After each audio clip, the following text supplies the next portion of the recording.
मनुष्य को सब प्रकार की सिद्धि और विजय प्राप्त करने के लिए एक ही उपाय है और वह है अहंकार रहित पुरुषार्थ। जो मनुष्य अहंकार से प्रेरित होकर पुरुषार्थ करता है उसको इतनी कामयाबी नहीं प्राप्त होती जितनी कि उसको होती है जो अहम भाव से स्पृष्ट न होकर अपने जीवन को हथेली पर रखकर अपने आदर्श की सिद्धि के लिए मृत्यु से जरा भी नहीं डरता। जिस मनुष्य में अहम भाव और मृत्यु का डर है और जो सदा ही अपनी जान बचाने का ख्याल रखता है वह परास्त होता ही है। यही बात समझाने के लिए ऋषि वशिष्ठ ने श्री रामचंद्र को यह कहानी सुनाई। यह कहानी है 3 दैत्यों की जिनके नाम है दाम, व्याल और कट। आइए सुनते हैं यह कहानी। योग वासिष्ठ की कथाओं की सीरीज की यह 14वीं कहानी है। अगर पहली 13 कहानियां आपने नहीं सुनी है तो प्लेलिस्ट की लिंक नीचे डिस्क्रिप्शन बॉक्स में दी गई है, उस पर जाकर अवश्य देख लीजिएगा। और ये कहानियां पसंद आए तो ज़रूर वीडियोस को लाइक करना, शेयर करना और चैनल को सब्सक्राइब करना मत भूलिएगा। आइए सुनते हैं दाम, व्याल और कट की कहानी।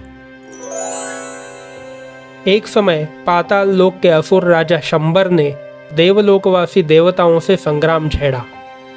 बहुत दिनों तक घोर युद्ध होता रहा। कभी शंबर परास्त होता था, कभी देवराज इंद्र। शंबर को कई प्रकार की मायावी विद्याएं आती थी। उसने अपनी माया द्वारा 3 विशालकाय दैत्यों का निर्माण किया। उनके नाम थे दाम, व्याल और कट। वे ऐसे थे जिनमें अहंकार का लेश मात्र भी नहीं था और न किसी प्रकार की वासना उनके मन में होती थी। जिस कार्य के लिए उनकी उत्पत्ति हुई थी केवल उसके करने में ही उनकी निष्काम प्रवृत्ति थी। उसके फल अथवा उस संबंधी हानि या लाभ की चिंता उनके मन में जरा भी नहीं होती थी। ऐसे दाम, व्याल और कट, इन 3 राक्षसों ने संग्राम में देवताओं के दांत खट्टे कर दिए। वे इतने बहादुरी से लड़े कि उनके सामने खड़े होने की भी देवताओं में हिम्मत नहीं रही। जैसे तैसे देवता लोग भाग निकले और ब्रह्मा के शरण में पहुंचे। ब्रह्मा ने ध्यान किया और विचार किया तो उनको असुरों की जय का कारण मालूम पड़ गया। उन्होंने देवताओं को समझाया कि जब तक दाम, व्याल और कट उन्होंने देवताओं को समझाया कि जब तक दाम, व्याल और कट इस प्रकार निरहंकारी भाव से निष्काम युद्ध करते रहेंगे तब तक देवताओं को उनके ऊपर विजय प्राप्त नहीं हो सकती। इसलिए यदि उनको परास्त करना है अथवा उनसे अपनी रक्षा करनी है तो इस रीति से युद्ध करना चाहिए कि उनके हृदय में विजय की कामना, मृत्यु का भय, जीवन की लालसा तथा अहंकार उत्पन्न हो जाए। फिर देवताओं ने ब्रह्मा की सलाह पर विचार किया और अपने युद्ध का कार्यक्रम निश्चय कर लिया। वे दाम, व्याल और कट से इस रीति से लड़े कि उनके मन में विजय का अभिमान उत्पन्न हो गया।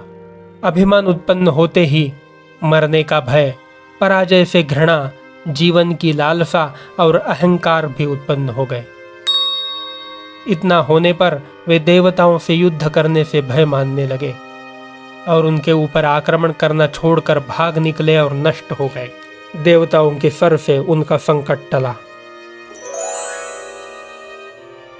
इस कथा के द्वारा ऋषि वशिष्ठ ने श्री राम को समझाया है कि अहंकार भाव से रहित निष्काम कर्म करना कितना महत्वपूर्ण है और न केवल युद्ध में, अपने दैनंदिन जीवन में भी अगर कोई इस प्रकार से काम करे तो उसको यश मिलेगा ही।